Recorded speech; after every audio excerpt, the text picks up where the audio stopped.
And we're back. Over here we see the very famous griffin, once common throughout most of Europe. It's now restricted to Central Asia. Please note the difference between the griffin and the Protoceratops. Oh, and what's this? Bellerophon Pegasus slaying a chimera? Not very good conservation. And speaking of Pegasus, we see the winged horse. Much more comfortable to ride than dragons. Hoi! Well, you do have bony spikes, right? And over here we see the hippogriff. May look like a cross between a griffin and a horse, but believe me, try feeding horse meat to this guy and you may very well terrify it. Next, we continue with the deadly cockatrice, a pseudo-dragon with toxic breath. Believe me, you don't want to get caught. You don't want to catch this beast in a bad mood. And from the 1001 Arabian Nights, we see the mighty roc snatching up an elephant. Yeah, just look at it. And for a more casual monsterologist, we see the phoenix. It does not get reborn, but merely takes a bath in its flames, sparked by its own claws. And though the Fing Bong may look like a phoenix, it is not. Although it doesn't track the Chinese dragons. The Bennu bird. In Egyptian mythology, believed to be the creator believed to have created the universe. They say you can still observe them at Heliopolis. Ooh, what's this?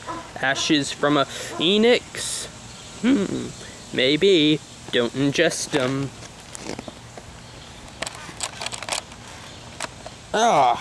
This must be a harpy. I would advise not eating around these ones unless you're not particularly hungry. Poison dung. Well, some merfolk. Not much is known about them because, you know, they live underwater. And the Sphinx. Next to dragons, Sphinx love a good riddle as well. And speaking of riddles, you can find them right here in this riddle book. The various subspecies of Sphinx, the evolution of the Sphinx, paralleling our humans, and the fearsome manticore. Watch out for that stinger, it's deadly. Turning the page, we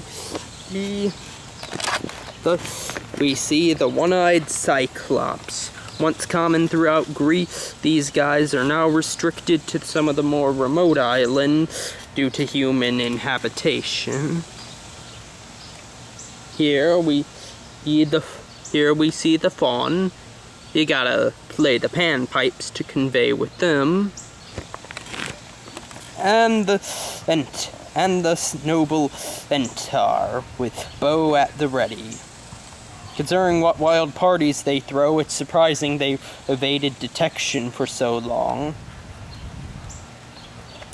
And here we see the snake-haired gorgon. It's not known whether or not, though, they can turn you to stone, though I, for one, do not want to find out. As well as some creatures you can't exactly call monsters, like vampires, giants, werewolves, gnomes, and zombies. But that aside, we also find the Jaculus hunting a dragon. You gotta take care not to always view the world through a camera, or, you know, the world may bite back. It's always a good idea to keep a good stock of equipment handy, and a good hide. And for those of you who are interested in aquatic beast, a diving suit is a must. So far, all attempts at Bigfoot traps have been unsuccessful. And do make sure salamanders have 6 legs or else they will burn when tossed into a fire. Though don't do that to them anyway, because, you know, it's just mean. Ah, the record book of the good doctor. Over here we find all sorts of magic spells that can aid the monsterologist in the field. It's not known whether they are just crazy or truly helpful, but it never hurts.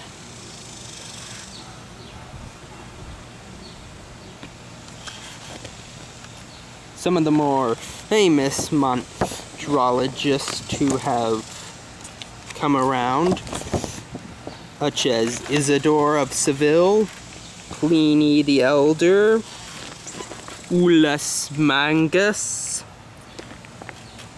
Gideon Mantell, and even Charles Darwin was a monsterologist.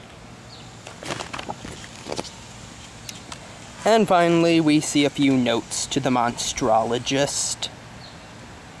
And a cabinet of curiosity filled with everything from Yeti fur, mermaid paper, attracting paper, hippogriff feathers, phoenix parasite in amber,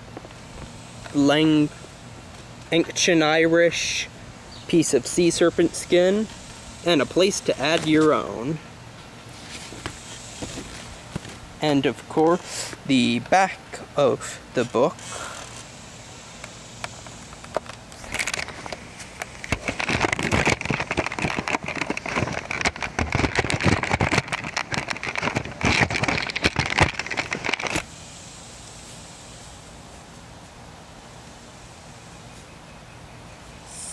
Oh, like I said, if you're into magical creatures science has not yet discovered, or just plain fantasy, and if you've loved Dragonology, I guarantee Monsterology is the book for you.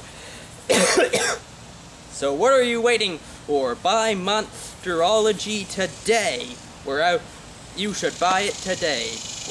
Available at Barnes & Noble's, Books A Million, Amazon.com, or wherever books are sold. For the Ology Review, I'm Sam, I'm Torchwood, and I'm Lucky. And that's all for now. Remember, buy Monsterology.